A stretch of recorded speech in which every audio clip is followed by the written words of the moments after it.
Hello, আসসালামু আলাইকুম। আজকের প্রতিপাদ্য বিষয় হচ্ছে ভারতীয় উপমহাদেশের 500 বছরের ইতিহাস 1487 থেকে 1947 পর্যন্ত। এই বিশাল একটি অধ্যায় শেষ করা একটু কঠিন হবে, বাট আপনারা যদি ধৈর্য ধরে আমার সাথে থাকেন তাহলে অবশ্যই উপকৃত হতে পারবেন। আমরা জানি যে বাংলাদেশ বিষয়াবলী বিসিএস পরীক্ষার একটি অন্যতম বিষয় এবং তার মধ্যে ভারতীয় উপমহাদেশ তথা ব্রিটিশ শাসন সম্পর্কে আমাদের জ্ঞান থাকা প্রয়োজন। সেই লক্ষ্যেই আসলে এই ভারতীয় উপমহাদেশের 500 বছরের ইতিহাসকে তুলে ধরা, 1947 পর্যন্ত ইতিহাসটি তুলে ধরা হচ্ছে আমার এখন এই সেশনটার লক্ষ্য হবে। এটাই আশা করি খুব একটা বোরিং হবে না, বিকজ আমি এখানে একটা ক্রোনোলজিক্যাল ওয়েতে বিভিন্ন সাল এবং ঘটনাগুলো মনে রাখার চেষ্টা করেছি এবং দেখানোর চেষ্টা করেছি। খুব একটা কঠিন হবে না, কিছু ট্রিকের মাধ্যমে মনে রাখা যাবে। একটুখানি বোরিং হবে, তবে ধৈর্য ধরে শুনলে এবং দেখলে অবশ্যই আমরা সবাই উপকৃত হব। তাহলে শুরু করা যাক। প্রথমত হচ্ছে 1487 সাল, যেটা দিয়ে আমরা শুরু করেছি। 1487 সাল দিয়ে কেনই শুরু করলাম, এই সালটি কেন এত গুরুত্বপূর্ণ? কারণ হচ্ছে ইউরোপ থেকে সমুদ্র পথে ভারতবর্ষে আসার পথ আবিষ্কৃত হয়েছিল 1487 সালে। ইউরোপীয়রা ভারতে বাণিজ্য করতে আসার লক্ষ্যেই মূলত প্রথমত ভারতীয় উপমহাদেশে আসে। তারপর তারা পাকাপোক্তভাবে সেখানে শাসন শোষণ তথা নির্যাতন করাও শুরু করে দেয়, সেটা আমরা জানি। তো এই যে ভারতীয় উপমহাদেশে সমুদ্র পথে আসার পথ, এটা মূলত তৈরি হয়েছিল 1487 সালে। তাহলে এটা কিভাবে মনে রাখবো? 1400 মনে রাখা যাবে আসলে, কারণ 1600 সালে তো ব্রিটিশ ইস্ট ইন্ডিয়া কোম্পানি গঠন করেছিল, আর তার 200 বছর আগে 1400 মনে রাখা যাবে। 1400 বছর আগে আসলে পথ আবিষ্কৃত হয়েছিল। 87 সমুদ্র পথে এসেছিল, তাই তো, সমুদ্র পথে এসেছিল ইউরোপীয়রা। তাহলে সমুদ্র পথে আসা, এটা থেকে 87 মনে রাখা যায়। তাহলে 1487 সালে ইউরোপ থেকে সমুদ্র পথে ভারতবর্ষে আসার পথ আবিষ্কৃত হয়, এটা আমরা জানলাম। তারপর তার ঠিক 11 বছর পর কত সাল হবে? 1498 সাল। 1498 সালে পর্তুগিজ নাবিক ভাস্কো ডা গামা ভারতবর্ষে আসেন। 1498 সালে পর্তুগিজ নাগরিক ভাস্কো ডা গামা ভারতবর্ষে আসেন। কত বছর পরে? জলপথ আবিষ্কৃত হওয়ার 11 বছর পরে, 1498 সালে। এখানে বলা খুবই দরকার, একটা বিশেষ দ্রষ্টব্য হচ্ছে পর্তুগিজরা মূলত প্রথম ভারতবর্ষে এসেছিল, তারপর ওলন্দাজরা, ফরাসিরা, ব্রিটিশরা এসেছিল। তবে ব্রিটিশরাই বেশি বছর এখানে শাসন শোষণ করে গিয়েছে আর কি, বাণিজ্য করে গিয়েছে তথা তাদের মতে। তাহলে পর্তুগিজ নাবিক ভাস্কো ডা গামা আসলেন 1498 সালে। এরপর হচ্ছে 1580 সাল। 1580 সাল খুব গুরুত্বপূর্ণ একটি সাল। পর্তুগিজরা বাংলায় ব্যবসা বাণিজ্য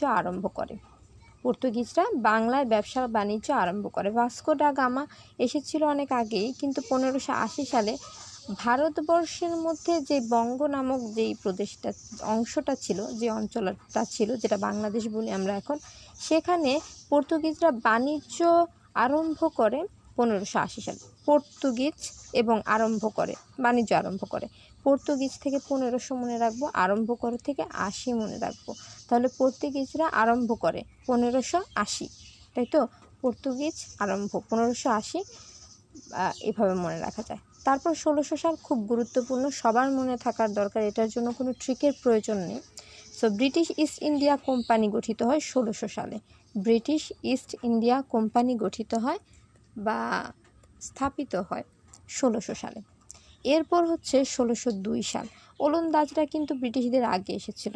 ব্রিটিশদের 1600 সালে ব্রিটিশ ইস্ট ইন্ডিয়া কোম্পানি গঠন দেখে ওরা ভাবলো যে আমরা পিছিয়ে পড়ছি। তার ঠিক 2 বছরের মাথায় 1602 সালে ওলন্দাজগণ ইউনাইটেড ইস্ট ইন্ডিয়া কোম্পানি গঠন করে। তো ওলন্দাজগণ ইউনাইটেড ইস্ট ইন্ডিয়া কোম্পানি গঠন করে কত সালে? 1602 সালে। আসলে হিংসাপ্রবণ হয়ে গঠন করেছিল কিনা জানি না, কিন্তু এবার মনে রাখা যায় 1600 সালে ব্রিটিশরা ইস্ট ইন্ডিয়া কোম্পানি গঠন করে, তার ঠিক 2 বছরের মধ্যে ওলন্দাজগণ ইউনাইটেড ইস্ট ইন্ডিয়া কোম্পানি গঠন করে। ব্রিটিশ ইস্ট ইন্ডিয়া কোম্পানি, ওলন্দাজদের ইউনাইটেড ইস্ট ইন্ডিয়া কোম্পানি, ওলন্দাজ ইউনাইটেড, একটুখানি মনে রাখবো। 1610 সালের 16 জুলাই সম্রাট জাহাঙ্গীরের ফরমান অনুযায়ী ঢাকাকে সুবাহ বাংলার রাজধানী ঘোষণা করা হয় এবং নামকরণ করা হয় জাহাঙ্গীরনগর। আমরা এটা সবাই জানি যে বাংলাদেশের যে রাজধানী রয়েছে, সংবিধানের 5-এর মধ্যে রয়েছে বাংলাদেশের রাজধানী ঢাকা এবং তার সীমানা আইন দ্বারা নির্ধারিত, সেটাও আমরা জানি। তাহলে ঢাকার যে প্রাচীন নাম সেটা যে জাহাঙ্গীরনগর, সেটাও আমরা জানি। কিন্তু এই যে জাহাঙ্গীরনগর নামকরণ করা হয়েছিল বা সেটাকে রাজধানী ঘোষণা করেছিল সম্রাট জাহাঙ্গীর কত সালে, সেটা আমরা জানি না। কত সালের কত তারিখে? 16 জুলাই। 16 মনে রাখবো সম্রাট থেকে, জুলাই মনে রাখবো জাহাঙ্গীর থেকে। 16 জুলাই। আবার এখানেও কিন্তু একটা 16 আছে, 1610। 16 জুলাই সম্রাট জাহাঙ্গীর এর ফরমান অনুযায়ী ঢাকাকে সুবাহ বাংলার রাজধানী করা হয়, অর্থাৎ জাহাঙ্গীরনগরকে রাজধানী করা হয়। তারপর হচ্ছে 1660 মুঘল সম্রাটের সাথে ইংরেজদের সন্ধি হয়। মুঘল সম্রাটদের সাথে সন্ধি হয়, এখানে এর ব্যবহার বেশি।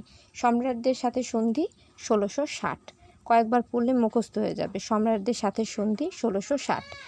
তারপর হচ্ছে ফরাসি ইস্ট ইন্ডিয়া কোম্পানি গঠিত হয় 1664 সালে। 1664 সালে ফরাসি ইস্ট ইন্ডিয়া কোম্পানি গঠিত হয়। ব্রিটিশ ইস্ট ইন্ডিয়া কোম্পানি গঠনের 64 বছর পরে কি হলো? ফরাসিরা ইস্ট ইন্ডিয়া কোম্পানি গঠন করলো। এভাবে মনে রাখা যায় যে প্রথমে ওলন্দাজরা 2 বছর পর করলো এবং ফরাসিরা 64 বছর পরে, 1664 সালে। ফরাসিরা বাংলায় বাণিজ্য আরম্ভ করে কত সালে? 1668 সালে। ফরাসি ইস্ট ইন্ডিয়া কোম্পানি গঠনের 4 বছর পরে কি করে? বাংলায় বাণিজ্য আরম্ভ করে, মানে বঙ্গপ্রদেশে বাণিজ্য আরম্ভ করে।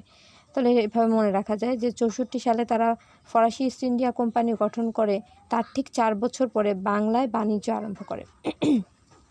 এরপর 68কে উল্টো করে দিলে আমরা পাবো 86 সালে কি হয়? 1686 সালে ইংরেজরা বাংলা আক্রমণ করে। 1686 সালে ইংরেজরা বাংলায় আক্রমণ করে, অর্থাৎ ফরাসিরা বাংলায় বাণিজ্য আরম্ভ করে 68কে উল্টো করলে 86 পাই। 1686 সালে ইংরেজরা বাংলা আক্রমণ করে। তারপর কলকাতায় নগরী প্রতিষ্ঠিত করা, এই ইনফরমেশনটা খুবই ইম্পর্ট্যান্ট যে জাহাঙ্গীরনগর বা ঢাকাকে নগরী স্থাপন করা 1610 এবং 1690 হচ্ছে কলকাতাকে নগরী স্থাপন করা। 80 বছরের একটা ব্যবধান। তাহলে এইভাবে মনে রাখা যায় যে 1610 সালে সম্রাট জাহাঙ্গীর ঢাকাকে বা জাহাঙ্গীরনগরকে রাজধানী করেছিল বা নগরী করেছিল। এখন তার ঠিক 80 বছর পরে, ঠিক আছে, GPA 5, 80 বছর পরে 1690 সালে কলকাতায় আবার নগরী প্রতিষ্ঠিত হয়। ব্রিটিশরা এটা করেছিল। এরপরে একজন বিখ্যাত ব্যক্তি সম্পর্কে বলছি, উনি হচ্ছেন হাজী মুহম্মদ মহসিন। তিনি হুগলিতে জন্মগ্রহণ করেছিলেন 1730 সালে। 1730 সালে হাজী মুহম্মদ মহসিন হুগলিতে জন্মগ্রহণ করেছিল। তিনি কেন এত গুরুত্বপূর্ণ, তার জন্ম তারিখটা জানা আমাদের জন্য কেন গুরুত্বপূর্ণ হলো? সেক্ষেত্রে বলা যায় তিনি মুসলমানদের মধ্যে শিক্ষা বিস্তারের জন্য নিজের সকল সম্পত্তি উইল করে দিয়ে গিয়েছেন। অর্থাৎ মুসলমানদের মধ্যে শিক্ষা বিস্তার তখন সেই সময়ে ততটা সুলভ ছিল না মুসলমানদের ক্ষেত্রে, যেহেতু মুসলমানদের কাছ থেকেই ক্ষমতা দখল করেছিল, মুঘলদের কাছ থেকে ক্ষমতা দখল করেছিল ব্রিটিশরা, তাহলে মুসলমানদের শিক্ষাটা ততটা তারা উন্নত করতে চায়নি। সেই ক্ষেত্রে হাজী মুহম্মদ মহসিন কিন্তু নিজের সকল সম্পত্তি উইল করে দিয়ে গিয়েছিল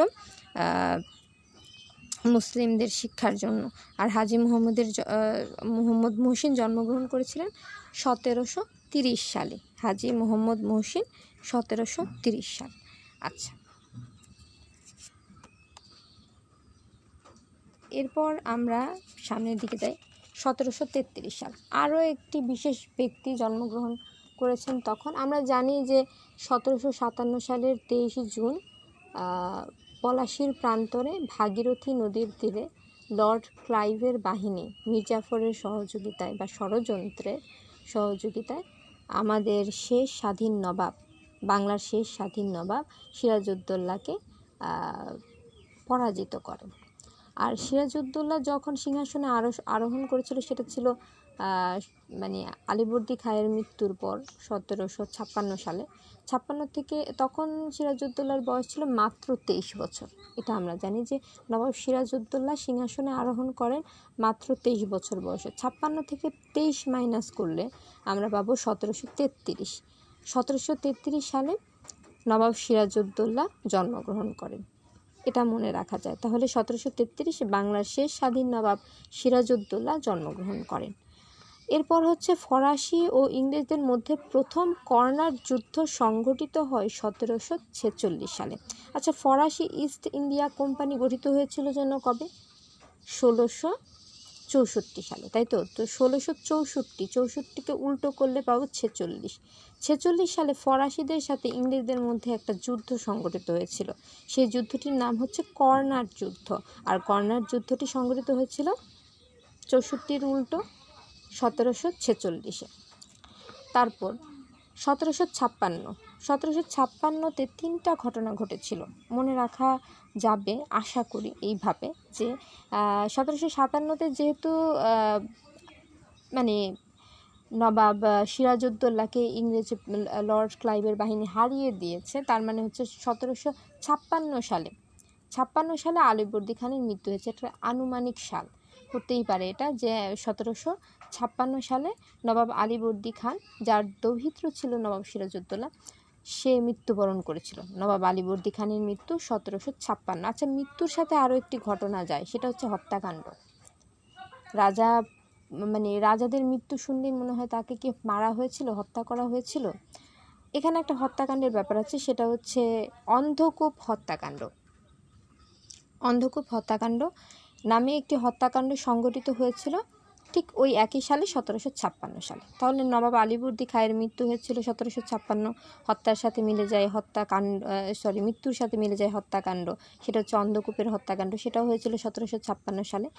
আচ্ছা, আমরা জানি যে 23 জুন ভাগীরথী নদীর তীরে 1757 সালে পলাশীর যুদ্ধ হয়েছিল, কিন্তু তার 1 বছর আগে 20 জুন মিলে যায়, দুটোই জুন, 20 জুন 1756 সালে নবাব সিরাজউদ্দৌলা একটি সাহসিকতার পরিচয় দেখেছিলেন। সেটা হচ্ছে নবাব সিরাজউদ্দৌলা ফোর্ট উইলিয়াম দুর্গ দখল করেন।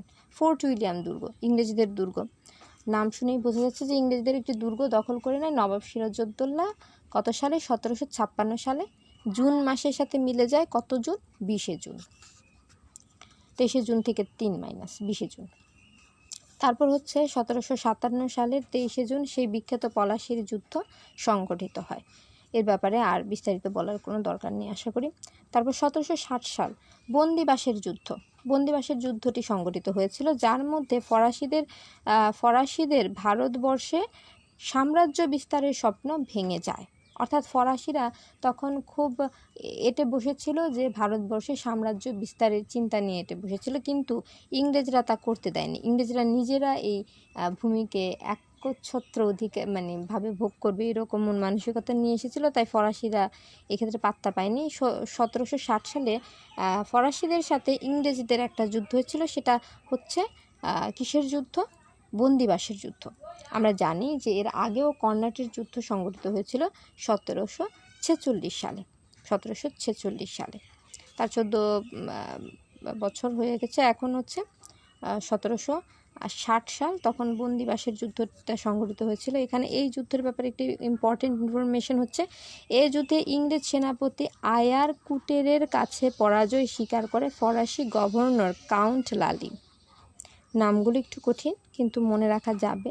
এর যুদ্ধে ইংরেজ সেনাপতি আয়ার কুটের কাছে, ইংরেজ সেনাপতি কে ছিল? আয়ার কুটের কিছু একটা কুটে ফেলা মানে কি? কেটে ফেলেছিল কাকে? ফরাসি গভর্নর কাউন্ট লালিকে। আয়ার কুটে ফেলেছিল কাউন্ট লালিকে, এভাবে মনে রাখবো।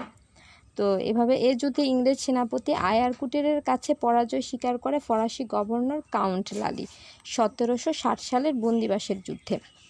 তারপরে হচ্ছে 1764 সাল নবাব মীর কাসিম এবং ইংরেজদের মধ্যে বক্সারের যুদ্ধ সংঘটিত হয়। খুব বিখ্যাত একটি যুদ্ধ, বক্সারের যুদ্ধ 1764। এটার ব্যাপারেও কোনো ট্রিক্সের আশা করি প্রয়োজন নেই, এটা আমরা অনেকে জেনে থাকবো যে 1764 সালে নবাব মীর কাসিম এবং ইংরেজদের মধ্যে বক্সারের যুদ্ধ সংঘটিত হয় 1764 সালে। আচ্ছা, তারপর 1767 সাল উপমহাদেশের প্রথম ব্রিটিশ গভর্নর দ্বৈত শাসন ব্যবস্থা চালু করেন। দুই মানে কি? তাই তো, দুই রকমের শাসন ব্যবস্থা চালু করেন। তো দুইটা কি আছে এখানে? 7 আছে। 1767 এর মধ্যে 2টা 7 আছে, একটা 7 লুকানো আছে, সেটা হচ্ছে 1 আর 6 যোগ করলে 7 হয়। তাহলে এইভাবে মনে রাখবো যে দ্বৈত শাসন ব্যবস্থার মধ্যে মূলত 3টা 7 থাকবে, কিন্তু 2টা 7 থাকবে দৃশ্যমান। তাহলে ওটা হবে 1767 সালে মূলত ব্রিটিশ গভর্নর এই দ্বৈত শাসন ব্যবস্থাটি চালু করেছিল ভারতীয় উপমহাদেশে। তারপর 76-এর মন্বন্তর, বাংলা সাল ছিল 1176 সন। মন্বন্তর শব্দটির অর্থ হচ্ছে মহামারী, অনেক ক্ষেত্রে দুর্ভিক্ষ, জলোচ্ছ্বাস এই রকমের প্রাকৃতিক দুর্যোগের ক্ষেত্রে এটি ব্যবহার করা হয়ে থাকে। 76-এর মন্বন্তর সংগঠিত হয়েছিল ইংরেজি 1770 সালে বা 1770 খ্রিস্টাব্দে এটি হয়েছিল। 1770 খ্রিস্টাব্দে 76-এর মন্বন্তর হয়েছিল। বাংলা সালটা মনে রাখবো 1176। আমরা জানি যে বাংলা সাল হচ্ছে ইংরেজি সাল থেকে 600 বছরের মতো পেছানো, তাহলে 1176-এর সাথে 600 বছর যোগ করে 1700 পাওয়া যায়। 1700-র সাথে কিছু সামথিং যোগ হবে, এখানে 70 হয়ে গেছে আর কি, 1700 যোগ প্লাস মাইনাস 1770 হয়ে গেছে। তারপর হচ্ছে বিয়োগ হয়েছে আসলে। তারপরে হচ্ছে 1772 সাল, 70-এর 2 বছর পর একটা মহামারী চলে গেল। 76-এর মন্বন্তর, তার 2 বছর পর কি হলো? ওয়ারেন হেস্টিংস নামটা খুব ইম্পর্টেন্ট। ওয়ারেন হেস্টিংস বাংলায় গভর্নর জেনারেল নিযুক্ত হন। ওয়ার মানে কি? যুদ্ধ। এখানে 2টা 7-এর মধ্যে যুদ্ধ হয়েছে। দুইটা, তার মানে লাস্টে একটা 2 আছে, 7-এর মধ্যে যুদ্ধ, 2টা 7 আছে মাঝখানে। তাহলে 1772 সালে ওয়ারেন হেস্টিংস বাংলার গভর্নর জেনারেল নিযুক্ত হন। কত সালে? 1772 সালে। 2টা 7-এর মধ্যে যুদ্ধ। যখন আমরা কোনো কিছু মনে রাখতে চাই তখন বিভিন্ন পদ্ধতির মাধ্যমে সেটা মনে রাখা যেতে পারে, বিকজ আমাদের মাইন্ড হচ্ছে একটা mature mind. We can't memorise anything so easily now. তো এক্ষেত্রে করা কি দরকার? এক্ষেত্রে বিভিন্ন ট্রিক্স মাথায় এনে ইমেজিনেশনের মাধ্যমে হোক বা যে কোনোভাবেই হোক একটা কানেকশন তৈরি করে মনে রাখা যেতে পারে। তো আমি এইভাবেই মনে রাখি। তারপর হচ্ছে 1773 কি হলো? ব্রিটিশ পার্লামেন্টে ভারত শাসন আইন বা রেগুলেটিং অ্যাক্ট পাশ হলো। ব্রিটিশ পার্লামেন্টে ভারতের জন্য আইন পাশ হলো, খুবই বাজে একটি ব্যাপার। ব্রিটিশ পার্লামেন্টে ভারত শাসন আইন মানে ভারত কিভাবে শাসন করতে হবে সেই শাসন আইন পাশ হলো, যেটার ইংরেজি নাম ছিল রেগুলেটিং অ্যাক্ট। সেটা কত সালে হয়েছিল? সেটা হয়েছিল 1773 সালে।